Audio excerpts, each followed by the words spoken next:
नमस्कार मित्रांनो, मी प्रज्वल मुंडकर पुन्हा एकदा स्वागत आहे तुमचं आपल्या मराठमोळ्या यूट्यूब चॅनलमध्ये। तर आता लालबागच्या गणपतीचं दर्शन घेऊन आता आपण जात आहोत ग्रँड रोडचे म्हणजेच खेतवाडीचे गणपती पाहायला। मुंबईतले सर्वात उंच गणपती अशी त्यांची मान्यता आहे, तर तेच गणपती आता बघायला जातोय। माझ्यासोबत सीड आहे, पुढे रोहित बसलाय आणि निखिल आणि प्रथमेश तर पाठवून येत आहेत। आम्हाला ही टॅक्सी भेटली, आता आम्ही जातोय सरळ खेतवाडी। तर चला तुम्हाला सुद्धा माझ्या यूट्यूब चॅनलद्वारे खेतवाडीचे गणपती मी तुम्हाला दाखवतो, तर व्हिडिओ तुम्ही शेवटपर्यंत पहा आणि व्हिडिओ कसा वाटला ना हे कमेंट बॉक्समध्ये कमेंट करून सांगा। तर गणपती बाप्पा मोरया।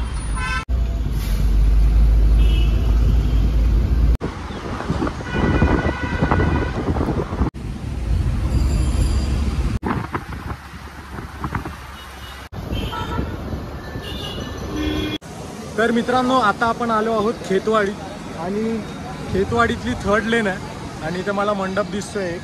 तर थर्ड लेन मधला गणपती आता पाहूया आपण। गणपतीचं नाव काय आहे ते मला माहीत नाही, आता बघूया। पण उंच मूर्त्या अशा या खेतवाडीत साकारल्या जातात। तर थर्ड लेनचा गणपती आता आपण पाहणार आहोत। तर चला आतमध्ये जाऊन आता पाहूया, गणपतीचं दर्शन घेऊया। हा बघा, खेतवाडीचा विघ्नहर्ता। ॲक्च्युली अजून डेकोरेशनचं काही काम झालं नाही, हे बघा। पण हाईट बघा, जवळजवळ 25 फूट असेल हाईट याची।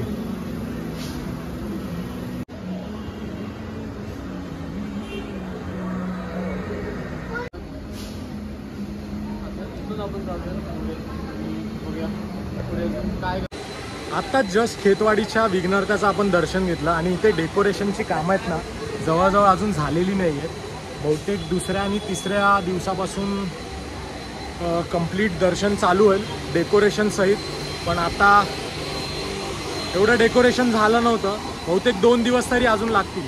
तर चला, खेतवाडीचा विघ्नहर्ता आता आपण पाहिला, आता पुढचा गणपती कोणता पाहणार आहे ते मी तुम्हाला दाखवतो। तर मित्रांनो, तिथूनच पुढे आता आपण आलेलो आहोत खेतवाडीच्या चौथ्या गल्लीत आणि खेतवाडीच्या राजाचं आता आपण दर्शन करणार आहे।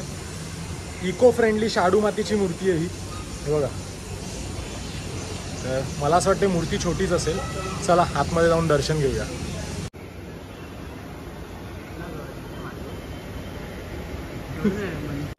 आजकाल शाडू मातीच्या मूर्त्या ना खूप कमी पाहायला मिळतात एवढ्या मोठ्या। जवळजवळ 10 फुटाची ही शाडू मातीची मूर्ती आहे खेतवाडीच्या राजाची। सुंदर मूर्ती आहे, शाडू माती बघा लगेच अशी समजून येते। मस्त आहे, पण आकार मस्त दिलाय मूर्तीला या। आणि शाडू मातीची जी स्पेशालिटी असते ना ती म्हणजे हाताने बनवली जाते मूर्ती, कुठल्याही साच्यात वगैरे जास्त टाकून मूर्ती बनवली नाही जात। किती सुंदर असं रूप गणरायाचं घडवलंय बघा। तर खेतवाडीच्या राजाचं दर्शन घेऊन, चौथ्या गल्लीमधलं दर्शन घेऊन आता आपण आलो आहोत 5व्या गल्लीमध्ये या गणरायाचं दर्शन घ्यायला। आता गणपतीचं नाव मला माहीत नाही, पण पाठी बॅक साईडला इथे मंडप दिसतंय। तर चला आतमध्ये जाऊन त्या बाप्पाचं सुद्धा, 5व्या गल्लीतल्या बाप्पाचं सुद्धा दर्शन आपण घेऊया।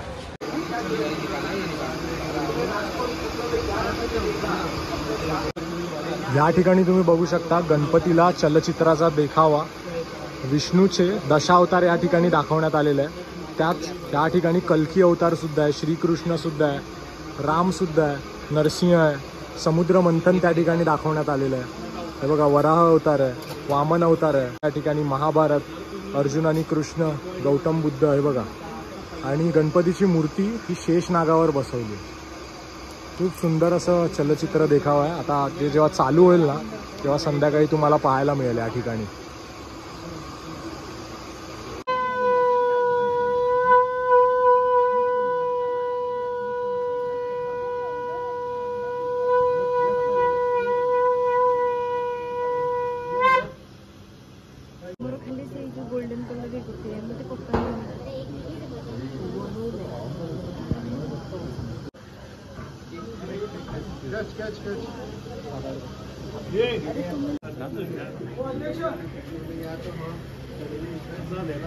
एवढी भव्य अशी ही मूर्ती आणि या मूर्तीचा जो बॅलन्स आहे ना पायावर। तर मित्रांनो, खेतवाडीच्या महाराजाचं दर्शन घेऊन आता आपण आलेलो आहोत मुंबईच्या सम्राटचं दर्शन घ्यायला आणि ऑलमोस्ट अजून तयारी चालू आहे इथे, सगळी तयारी झाली नाही अजून. गणपतीचा पहिलाच दिवस आहे, त्याच्यामुळे डेकोरेशनची अर्धी कामं आणि सजावटीची कामं अजून बाकी आहेत. पण इकडच्या जे गणपतींची जी हाईट आहे ना, सगळे डायरेक्ट 20 फुटाच्या वरतीच आहेत गणपती. 20, 25, 30, 35. तर आता मुंबईचा सम्राट खेतवाडीच्या 6व्या गल्लीत आपण आलो आहे.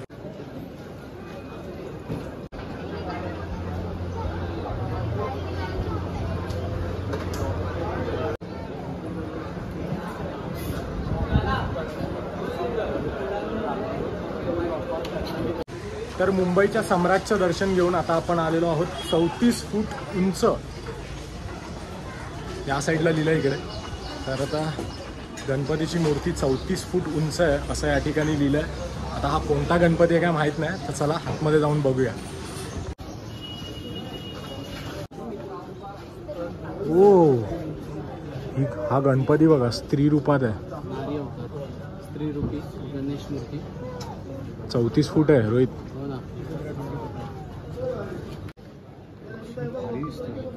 केवढीशी गल्ली आहे बघा ही, आणि एवढीशा गल्लीत ही मूर्ती बसवली आहे.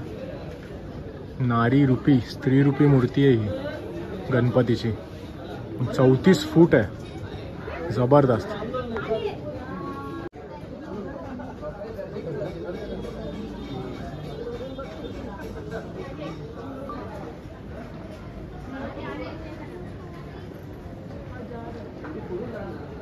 तर मित्रांनो, तिथून स्त्री रूपी गणेश मूर्तीचं आपण दर्शन घेऊन आता आपण आलेलो आहोत खेतवाडीचा लंबोदर पाहायला. खेतवाडी 4थी क्रॉस लेन सार्वजनिक उत्सव मंडळ. तर बघूया, केवढीशी गल्ली आहे यार. आता इथे आतमध्ये केवढा मोठा गणपती असेल तो आता मला जाणून घ्यायचा आहे. काय बोलतो? कारण गल्ल्या छोट्या दिसत आहेत पण गणपती मोठे आहेत. जबरदस्त आहे. बाकी तेच ना, लास्ट टाइम 45 फूट उंच गणपती होता. काय बोलतो? यावर्षी ते काय करणार आहेत बघूया. बाप, तो मुंबईचा महाराजा. पण ह्या गल्ल्या बघ ना, किती छोट्या दिसतात पण गणपती किती मोठे आहेत आतमध्ये. चला तर या गल्लीत जाऊया आता 4थ्या. बाप रे, एवढी मोठी मूर्ती आहे बघा. आणि बाजूला वर्ल्ड कपची ट्रॉफी सुद्धा आहे बघा. वर्ल्ड कप पकडलाय उंदीर मामाने. केवढीशी जागा आहे बघा ही, केवढीशी जागा आहे. आणि ह्या एवढ्याशा जागेत एवढा मोठा गणपती बसवलाय. आणि काय सुंदर देखावा आहे बघा. उंदराने हातात वर्ल्ड कप पकडलाय. वा, जबरदस्त आहे. आणि बाहेर त्यांच्या गेटवर सुद्धा थीम होती. काय बोलतो रोहित? आता आयुष्यात लाईट एक नंबर.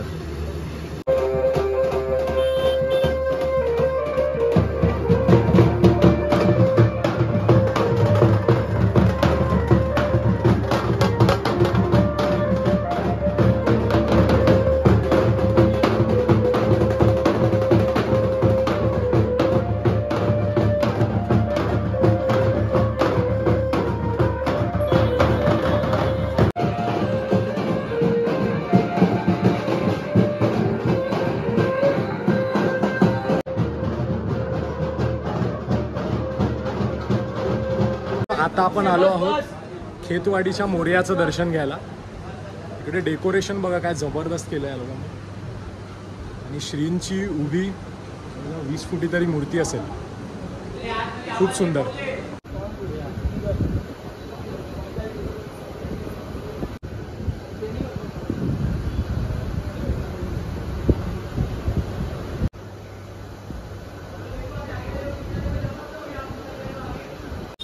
खेतवाडीच्या मोरयाचं दर्शन घेऊन आता आपण आलेलो आहोत खेतवाडीचा राजा पाहायला. बघा डेकोरेशन आहे ना यावेळी जबरदस्त केलेत, पण सगळे अर्धे अधुरे आहेत. कारण आज गणपतीचा पहिला दिवस आहे. मगाशी मी जसं तुम्हाला बोललो, बहुतेक 2-3 दिवसात प्रॉपर डेकोरेशन होऊन जाईल इकडे. पण हे बघा,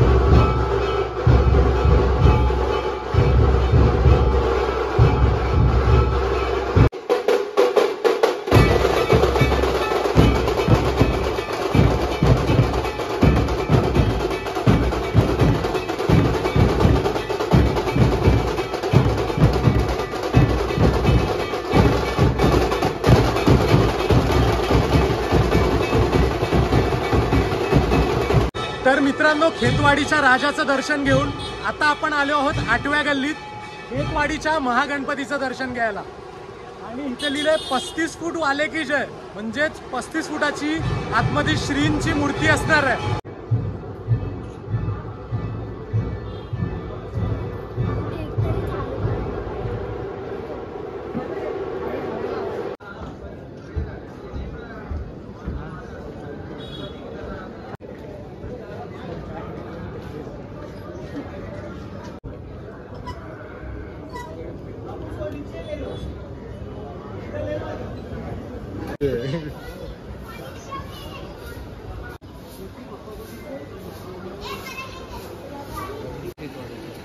तर मित्रांनो, आता आपण आहोत 10व्या लेनमध्ये आणि बाप्पा खेतवाडीचा तुम्ही पाहताय. आणि या ठिकाणी चलचित्र तुम्ही पाहताय ना, कुंभकर्णाचा वध, हे चलचित्र या ठिकाणी दाखवण्यात आलं आहे. बघा, देखावा बघा. आणि गणपतीची मूर्ती बघा, किती सुंदर आहे, जबरदस्त. 10व्या गल्लीतला बाप्पा खेतवाडीचा. दुसऱ्या दिवसापासून तुम्हाला हा शो वगैरे मला वाटतं पाहायला भेटेल, बिकॉज थोडीफार तयारी चालू आहे. तरी या ठिकाणी एवढे गणपती आहेत ना की तुम्हाला जवळजवळ पूर्ण 3 ते 4 तास तरी पाहिजे तुमच्याकडे, जर पूर्ण गणपती पाहायचे असतील तर. कारण प्रत्येक गल्लोगल्लीमध्ये गणपती आहेत आणि असे 10-10 फुटाचे नाही, डायरेक्ट 15-15, 20-20, 25-25, 30-30 फुटाचे गणपती आहेत इकडे. तर आता आपण आलो आहोत मुंबईच्या महाराजाचं दर्शन घ्यायला, म्हणजेच खेतवाडी 11वी गल्ली. आणि आता आपण पाहणार आहोत मुंबईमधली सगळ्यात उंच मूर्ती, मुंबईचा महाराजा. अरे भाई साहब, आणि इथे पण मोरया मोरया. केवढी मोठी मूर्ती आहे बघा ही, जवळजवळ 40 फूट तरी असेल. या मूर्तीची इतकी हाईट आहे ना, कॅमेरामध्ये पण ही येत नाही प्रॉपर पूर्ण. मोरया मोरया.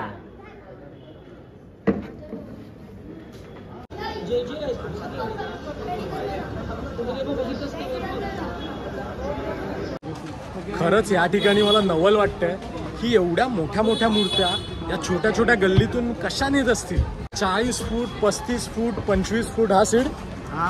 अरे कमाल आहे. 25च्या खाली ऐकतच नाही. खरंच इथे तुम्ही याल ना, तुम्हाला समजेल. स्पेशली मला ना विसर्जनच्या दिवशी इथे यायचं, बघायचं. पब्लिक लालबागला येते तर मी म्हणेन की इकडे एक फेरी माराच. तिकडून 8 किलोमीटरच आहे. मुंबईतल्या सगळ्यात उंच मूर्त्या तुम्हाला याच ठिकाणीच पाहायला मिळतील. जबरदस्त. खरंच अजून मी विचारात पडलोय बघा, एवढ्याशा जागेतून हे एवढ्या 40-40 फूट मूर्त्या कशा नेत असतील या. आता आपण आलो आहोत खेतवाडीच्या गणराजाचं दर्शन घ्यायला. आणि अरे एसी आहे इकडे. डेकोरेशन बघा काय जबरदस्त केलंय.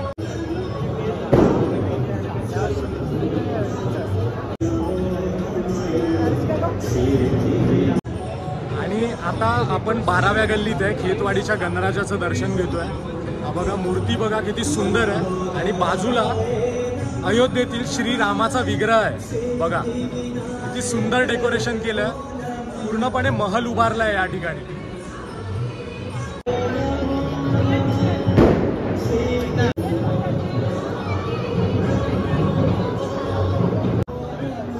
मारुती रायाची मूर्ती आहे. खूप सुंदर असा देखावा या ठिकाणी या मंडळाने केलाय.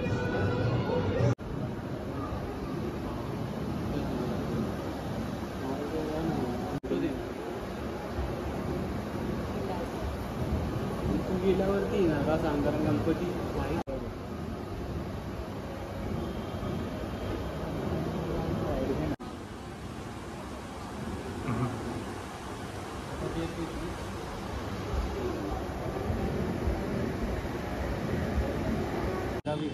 तर मित्रांनो, फायनली आता खेतवाडीतल्या सर्व गणपतींचे दर्शन झालेलं आहे. सर्व असं म्हणू नाही शकत, काय काय राहिले सुद्धा असतील, कारण असं बघायला गेलं तर खूप गल्ल्या आहेत या ठिकाणी. ॲक्च्युली आहे ना, इकडे एक मला फक्त थोडी फालतूगिरी वाटली, कारण गर्दी नसून पण या ठिकाणी पब्लिकला थांबवत होते दर्शनापासून आणि पास विकत होते 50 रुपये, 30 रुपये. तर हे मला थोडं चुकीचं वाटलं की आतमध्ये गर्दी नाही, बघतोय आम्ही, आणि बाहेर पूर्ण गर्दी करून ठेवली आहे, कारण लोक पास विकत घेतील, लाईनीत उभं नाही राहणार. आता त्या मंडळांची मी नावं घेत नाही कोणती ती, पण असं मी पाहिलं या ठिकाणी, तर ते थोडं मला चुकीचं वाटलं. जर आतमध्ये गर्दी नसेल तर पब्लिकला सोडा ना थोडा थोडा करत. ॲक्च्युली म्हणजे जे अननेसेसरी गर्दी वगैरे करत होती काही मंडळ, ते जरा मला चुकीचं वाटलं फक्त. तर चला ठीक आहे, आता गणपती बाप्पांचं दर्शन झालं. आता हा व्हिडिओ मी आता इथेच एंड करतो. व्हिडिओ कसा वाटला तुम्हाला कमेंट बॉक्समध्ये कमेंट करून सांगा. आणि व्हिडिओ जर तुम्हाला आवडला असेल तर नक्कीच व्हिडिओला लाईक करा, शेअर करा आणि सबस्क्राईब करा. चला भेटूया आता पुन्हा. डायलॉग लावतो भेटूया पुन्हा पुढच्या प्रवासात. तर रोहितचा डायलॉग मारूया. तर राम राम, धन्यवाद आणि भेटूया आपण पुढच्या प्रवासात.